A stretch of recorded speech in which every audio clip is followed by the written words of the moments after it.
Bonjour à toutes et à tous. Pour commencer, je vais vous lire deux passages dans l'Ancien Testament. Le premier se trouve dans 2 Rois, chapitre 2, au verset 19. 2 Rois, chapitre 2, verset 19. Les gens de la ville, il s'agit de la ville de Jéricho, les gens de la ville dirent à Élisée, donc Élisée le prophète, successeur d'Élie, « Voici, le séjour de la ville est bon, comme le voit mon Seigneur, mais les eaux sont mauvaises et le pays est stérile. » Il dit, « Apportez-moi un plat neuf et mettez-y du sel. » Et ils le lui apportèrent. Il alla vers la source des eaux et il y jeta du sel et dit, « Ainsi parle l'Éternel, j'assainis ces eaux, il n'en proviendra plus ni mort ni stérilité. » Et les eaux furent assainies jusqu'à ce jour, selon la parole qu'Élisée avait prononcée. Second passage, dans 2 Rois, chapitre 4, effectivement, au verset 38. Élisée revint à Gilgal et il y avait une famine dans le pays. Comme les fils des prophètes étaient assis devant lui, il dit à son serviteur, « Mets le grand pot et fais cuire un potage pour les fils des prophètes. » L'un d'eux sortit dans les champs pour cueillir des herbes. Il trouva de la vigne sauvage et il y cueillit des coloquintes sauvages, plein son vêtement. Quand il rentra, il les coupa en morceaux dans le pot où était le potage, car on ne les connaissait pas. On servit à manger à ces hommes, mais dès qu'ils eurent mangé du potage, ils s'écrièrent « La mort est dans le pot, homme de Dieu !» Et ils ne purent manger. Élisée dit « Prenez de la farine ». Il en jeta dans le pot et dit « Sers à ces gens et qu'ils mangent. » Et il n'y avait plus rien de mauvais dans le pot. Alors pourquoi ai-je choisi ces deux passages qui se ressemblent? Il s'agit de parler de la mort. Dans le premier passage, on nous parle de l'histoire de Jéricho, que vous connaissez certainement. Jéricho avait été dévoué par interdit, sur ordre de l'Éternel, et donc Josué avait fait ce qu'il fallait pour encercler et puis détruire Jéricho et tout ce qui s'y trouvait. Et Josué avait même prononcé une malédiction sur celui qui s'aviserait de rebâtir Jéricho. Et cette malédiction s'est accomplie quelques, je dirais peut-être décennies ou siècles plus tard, par un certain Hiel de Bethel, qui s'était mis en tête, malheureusement pour lui, de vouloir rebâtir Jéricho. Et il en a payé le prix fort par la mort de ses 2 fils. La malédiction avait cours. Elle était toujours valable, jusqu'au jour où Élisée, effectivement, est pris à partie par les habitants de Jéricho qui lui disent « Tu vois, comme le pays est bon et agréable, c'est vrai, Jéricho, la ville des palmiers, la ville des arbres fruitiers, une ville où il fait bon, le climat est très agréable. Mais les eaux sont mauvaises. » Or, comment vivre dans une ville dont les eaux sont mauvaises, dont les eaux sont empoisonnées? Il y a quelque chose qui ne va pas. Une ville qui a un aspect fort agréable, où il fait bon vivre, mais les eaux sont mauvaises. Comment allons-nous faire? Comment allons-nous vivre dans une telle ville? Et c'est un peu ce qui se passe aujourd'hui dans notre pays de France. Le pays est peut-être beau à voir, le pays est peut-être bon à vivre. D'ailleurs, on ne peut s'étonner de rien puisque les gens courent toujours de toutes les nations pour voir le pays, la France, qui est une terre d'hospitalité, etc. On n'a jamais vu autant d'immigration dans notre pays depuis des décennies. Mais maintenant, les gens se rendent compte que le pays n'est plus ce qu'il était. Il y faisait bon vivre. Mais aujourd'hui, je vous le dis clairement, la France est un pays où il ne fait plus bon d'y vivre, malheureusement. Alors, je vais vous expliquer pourquoi. Mais déjà, je reviens un peu sur le second passage que je vous ai lu, l'histoire d'Élisée, et donc les fils des prophètes qui vont malencontreusement, et je dirais presque bêtement, aller cueillir des herbes sauvages qu'ils ne connaissent pas, des coloquintes qui sont du poison finalement, et ils vont s'empoisonner eux-mêmes dans un potage qu'ils ont confectionné de leur propre chef, sans avoir rien demandé à personne. Il se trouve que l'un d'eux va s'écrier « La mort est dans le pot ». Et aujourd'hui, je vous dis clairement et sans ambages, la mort est en France. La mort est dans ce pays, et je pèse mes mots. Je voudrais revenir très brièvement, à la lumière de ces deux passages, sur ce qui se passe actuellement à l'Assemblée nationale en France. On est en train de délibérer, de débattre à n'en plus finir sur des propositions de loi, l'une concernant les soins palliatifs accordés aux personnes en fin de vie, et l'autre projet de loi concernant le droit à mourir dans la dignité, je lis bien, le droit à l'aide à mourir. Le mot euthanasie est banni du vocabulaire, mais ça veut dire exactement la même chose. Et donc cette proposition de loi, un certain député de gauche, monsieur Olivier Falorni, en est à l'origine. Et cette proposition de loi est fortement appuyée par la Grande Loge de France, le Grand Orient de France plutôt, pardon, avec son grand maître, monsieur Guillaume Trichard. La franc-maçonnerie, on le sait, a toujours régné en France depuis la Révolution de 1789 et le renversement de la monarchie et l'instauration de la République. Cette République qui est célébrée de toutes les façons possibles, n'est-ce pas, qui est finalement devenue le dieu de notre nation, avec la déesse raison, la tolérance, la laïcité, tout ça, ce sont les faux dieux qui nous gouvernent aujourd'hui dans notre pays de France. Donc, cette loi est une loi qui autorise de mettre fin aux souffrances d'un côté. Fin aux souffrances, j'allais dire, oui, ça peut se comprendre, évidemment, quand on a quelqu'un dans son entourage qui est atteint d'une maladie grave, que la médecine déclare comme étant incurable, eh bien, il est légitime d'apaiser au moins les souffrances de la personne. C'est extrêmement pénible et je l'ai connu par moi-même dans mon propre entourage et de très près. Une personne qui m'était très chère et qui a souffert terriblement d'une maladie, c'est un cancer, effectivement, c'est la maladie, j'allais dire presque la maladie du siècle. Et la fin de vie est très douloureuse. Et pour apaiser les souffrances, il est légitime de procurer au moins un certain confort aux malades pour qu'ils puissent au moins partir dans une certaine sérénité à l'abri de souffrances qui sont souvent atroces, surtout dans ce genre de maladie. Donc, la loi sur les soins palliatifs, qui a commencé déjà il y a un certain temps avec la loi Caillavet, et puis ensuite par la loi Leonetti 2005, puis 2016, en soi n'est pas mauvaise. S'il s'agit de soulager la souffrance, en soi, c'est une bonne chose. Le problème, c'est la seconde partie de cette proposition de loi qui vise justement le droit à mourir. En fait, c'est quoi? C'est le suicide assisté. C'est l'euthanasie. Ça, c'est inadmissible. C'est absolument inadmissible que des personnels soignants, que des médecins puissent procurer, sur la demande de certains patients, de quoi arrêter leur vie, tout simplement. C'est inadmissible parce que d'abord, ça contredit complètement le serment d'Hippocrate que les médecins sont censés prononcer lorsqu'ils reçoivent l'approbation du jury après la soutenance de la thèse. Ils prononcent ce serment d'Hippocrate qui dit que le médecin est là pour soigner, à défaut de pouvoir guérir, et de soulager les souffrances d'autrui, de son prochain. Mais en aucun cas, le médecin est habilité à procurer la mort. Donc ça, déjà, c'est un non-sens. Et je dirais, oui, ça contredit totalement le serment d'Hippocrate.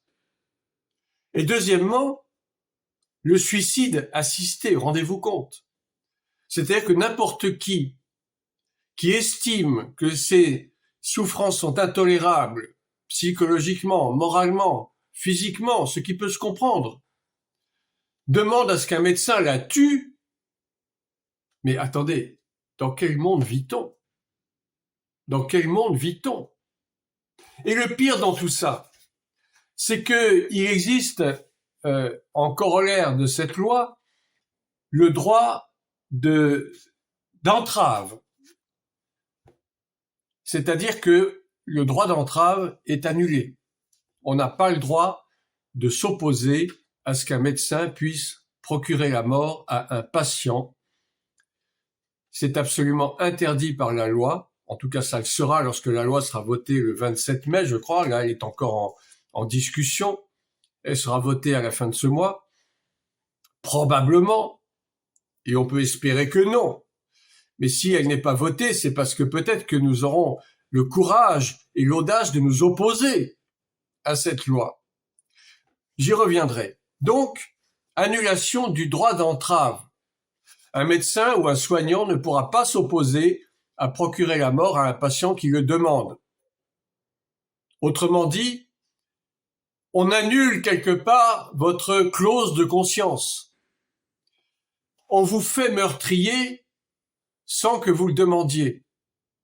On vous donne la casquette d'un assassin d'une façon légale, d'une façon officielle. C'est-à-dire que les médecins ne seront plus là pour soigner, peut-être pas pour guérir, mais au moins pour soigner, pour apporter des soins, par des traitements, quelle que soit la maladie. Mais les médecins seront obligés de donner la mort à qui le souhaitera. Vous voyez comment cette loi est pernicieuse. Elle nous plonge une fois de plus dans un chaos indescriptible. Elle plonge le pays dans un chaos incroyable. Nous sommes devenus un pays de morts. Déjà, nous vivons dans une culture de mort. On ne peut pas, je vais dire, on ne peut pas regarder la télévision chaque jour, on ne peut pas écouter les nouvelles chaque jour sans qu'on nous parle de mort, sans qu'on nous parle de meurtre, sans qu'on nous parle d'assassinat, sans qu'on nous parle d'attentats, de terrorisme, de guerre. La mort est partout. La mort, elle est mondiale, c'est vrai. Mais là, je parle pour notre pays de France. Notre pays de France est en train de sombrer dans une culture de mort. La mort est dans le pot, disaient les fils des prophètes, qui s'exclamaient en voyant que ils étaient en train de mourir empoisonnés petit à petit. La mort est dans le pot. Je dis la mort est dans le pays de France aujourd'hui. Le pays de Jéricho est agréable, mais il y a la mort à travers l'eau qui est empoisonnée. Et notre pays aujourd'hui est en train d'être empoisonné d'une façon cachée, d'une façon, je dirais même plus cachée maintenant, à découvert carrément. À découvert. On est en train de vouloir faire voter une loi qui va autoriser de donner la mort d'une façon légale, d'une façon normale, et personne n'a rien à dire. Les sondages des journaux, qui, vous savez, la plupart du temps sont faussés, disent que plus de 90% des Français approuveraient cette loi. Eh bien, je suis bien persuadé que c'est faux. Les Français ne sont pas des idiots. Les Français ne sont pas des imbéciles. Qu'ils soient chrétiens ou pas chrétiens, on s'en fiche. Les Français savent très bien que cette loi est une loi perverse. Et cette loi ressemble à s'y méprendre aux lois de l'État nazi, qui ordonnait de supprimer les faibles, les incapables, les vieux, les inutiles, ceux qu'il qualifiait d'inutiles, d'improductifs, les handicapés, quel que soit leur handicap, étaient promis à une mort certaine parce que ils n'obéissaient pas au canon de l'époque qui voulait une race pure. Eh bien aujourd'hui, nous sommes de nouveau dans un État nazi qui ne dit pas son nom. Et j'oserais dire presque que nous entrons progressivement, lentement mais sûrement, dans un 4e Reich. Oui, je pèse mes mots. Je sais que mes mots sont forts. Je sais que beaucoup vont s'insurger en disant qu'une fois de plus je critique, comme je l'ai lu il n'y a pas si longtemps, je passe mon temps à critiquer. Non, je ne critique pas. Je ne juge personne. Simplement, je fais ce que le Seigneur nous demande, de dénoncer les œuvres infructueuses des ténèbres et de les condamner. Et en mon nom personnel, je condamne d'avance cette loi. Je la condamne parce qu'elle va à l'encontre de la liberté humaine. Elle va à l'encontre de la liberté de conscience des médecins et du personnel soignant. Elle va à l'encontre du serment d'Hippocrate que les médecins doivent prononcer. Excusez-moi. Elle va à l'encontre de la vie, tout simplement. Et en tant que serviteur de Dieu, je vous rappelle que la vie a été donnée par Dieu et que seul Dieu a droit de vie et de mort sur quiconque. C'est pour cela que les personnes qui font appel, qui vont partir en Belgique ou en Suisse ou dans des pays où l'euthanasie est totalement tolérée et acceptée et même légalisée, aux Pays-Bas, ces personnes ne savent pas quelle sera la suite lorsqu'elles mourront, qu'elles sont promises à un funeste destin. La Bible condamne le suicide. Le suicide n'est rien d'autre qu'un crime contre soi-même, un crime contre sa propre vie. À plus forte raison, si vous êtes chrétien, vous ne pouvez pas accepter qu'une telle chose puisse arriver à votre entourage ou même à vous-même. Et si vous le faites, vous savez que vous êtes condamné d'avance. Nous sommes vraiment à la croisée des chemins où l'impensable est en train de se produire. Les choses avancent de plus en plus vite. Des lois épouvantables sont en train d'être votées. Nous sommes vraiment dans un circuit infernal, je dis, je le répète, j'insiste, j'enfonce le clou. Ma question est la suivante, que fait l'Église aujourd'hui? Et que compte faire l'Église en constatant que ces lois sont en train d'être discutées et risquent fort d'être votées, même si certaines phalanges de droite ou plus ou moins de droite font peut-être semblant même de s'insurger contre ces lois. Mais nous savons que de toute façon le débat est ouvert. Il y a eu des précédents où on pensait qu'il y aurait certains qui se lèveraient, qui oseraient élever la voix pour s'insurger contre ces lois. Mais les lois ont quand même été votées. Parce que tout cela vient d'en haut, ne vient pas même de notre propre gouvernement. Ces choses-là sont décidées depuis longtemps, en haut lieu. Soyons un peu intelligents, essayons de comprendre d'où les choses viennent. Sommes-nous réellement gouvernés par un gouvernement qui a été élu démocratiquement? Mais bien sûr que non. Notre gouvernement n'est qu'un, un bataillon d'esclaves au service de puissances bien plus élevées. C'est pour ça que personne ne peut s'opposer. Mais l'Église, elle, peut s'opposer, au moins en élevant la voix, en écrivant aux députés, aux sénateurs, pour faire part de leur mécontentement, de leur désaccord. L'Église peut aussi, par la voix des prédicateurs, des évangélistes, prononcer tout de même, dire quelque chose, faire quelque chose pour empêcher ces choses-là d'arriver. Malheureusement, je sais que beaucoup vont se taire. Beaucoup vont se taire parce qu'ils ont peur. Ils ont peur des éventuelles représailles à leur encontre. Ils ont peur qu'on ferme leurs assemblées, leurs épiceries évangéliques. Ils ont peur qu'on leur interdise de prêcher. Ils ont peur qu'on les mette en prison, tout simplement. Écoutez, faites ce que vous voulez. Ne dites rien. Consentez, si vous voulez. Mais ne pleurez pas après, lorsque vous verrez la déchéance de cette nation aller en grandissant. Ne pleurez pas si un jour on oblige un de vos proches à mourir sans que on vous demande votre propre consentement. Qu'on lui fasse une injection létale comme on fait aux États-Unis aux condamnés à mort. C'est exactement la même chose. C'est une condamnation à mort programmée par injection. Mais je sais déjà que l'Église ne va rien faire, ne va rien dire. Peut-être certains vont élever la voix comme je le fais aujourd'hui, mais tout cela est en pure perte si nous ne sommes pas suivis des faits, si nos voix ne sont pas suivies des faits, si personne ne veut aussi à son tour élever la voix, allez carrément dire au gouvernement ce que vous faites est inadmissible, allez dans l'Assemblée nationale. Je ne voudrais pas être le seul à dénoncer ces choses. Je sais que je ne suis pas le seul. Dieu soit loué. Il y a des voix qui s'élèvent ça et là, de tous bords, de tous côtés. Des catholiques, oui, même des musulmans s'insurgent, mais des juifs s'insurgent, bien entendu. Et c'est normal de s'insurger. On veut supprimer la vie par des moyens soi-disant légaux qui ont été votés d'une façon officielle. La mort programmée, la mort est dans le pot. Oui, la mort est dans le pot. Aujourd'hui, la mort, elle est en France. Et si on continue à laisser faire, vous verrez qu'il y aura des choses encore bien pires qui vont se produire dans les mois et dans les années qui viennent. Déjà, il y a eu des lois sur l'avortement. Est-ce que l'Église s'est levée en son temps? Preuve que non, puisque la loi a finalement été votée et il n'y a jamais eu autant d'avortements de nos jours.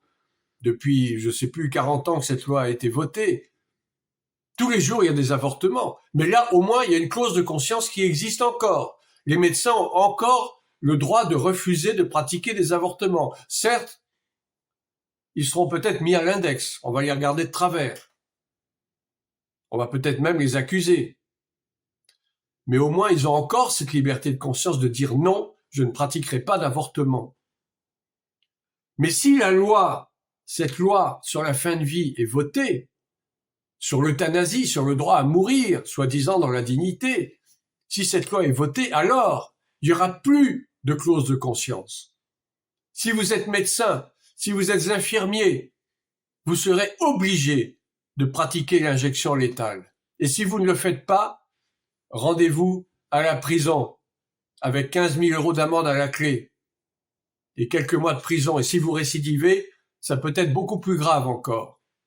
Alors réfléchissons. Nous sommes des citoyens éclairés, intelligents. Je ne parle pas seulement en tant que serviteur de Dieu, mais je parle aussi en tant que citoyen. Et en tant que citoyen, je refuse que cette loi soit votée. Je refuse que on donne la mort à un de mes proches sans mon consentement et sans le sien. Réfléchissons à tout cela. Prions et demandons au Seigneur d'agir. Demandons au Seigneur de toucher les consciences de ses députés pour qu'ils renoncent à ces lois, s'il est encore possible. Que Dieu vous bénisse.